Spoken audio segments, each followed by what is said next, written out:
ఒక మనిషి చనిపోయిన తరువాత కూడా అతనికి పుణ్యం ఎప్పుడు లభిస్తుంది? ఇల్మిన్ యుంతఫౌ బిహి, అతడు ప్రపంచములో విడిచిపెట్టి వెళ్ళిన జ్ఞానం. మీకు ఒక పాప పుట్టింది, ఒక బాబు పుట్టాడు, 3 ఏళ్ళు 4 ఏళ్ళు. మీరేం చేయాలి? 4 ఏళ్ల వయస్సులో 3 ఏళ్ల వయస్సులో పిల్లలు మాట్లాడటం ప్రయత్నించినప్పుడు అన్నింటికంటే ముందు మీరు పిల్లలకు నేర్పించాల్సిన పదం ఏమిటి? లా ఇలాహా ఇల్లల్లా. తరువాత మీరు మీ పిల్లలకు నేర్పించాల్సిన మొదటి సూరా ఏమిటి?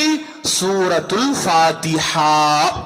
మీరు 3 ఏళ్ల మీ అబ్బాయికి సూరే ఫాతిహా నేర్పించండి. అల్హమ్దులిల్లాహి రబ్బిల్ ఆలమీన్ అన్న సూరే ఫాతిహా మీరు నేర్పించండి.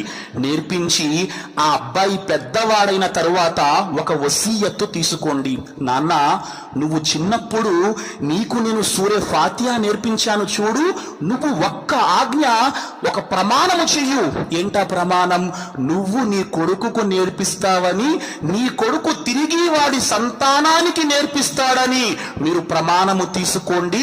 ప్రళయ దినం వరకు ఎంతమంది ఆ సూరే ఫాతిహా పఠించినా పుణ్యం మీకు లభిస్తుంది. మనం దీని గురించి ఎందుకు ఆలోచించటం లేదు?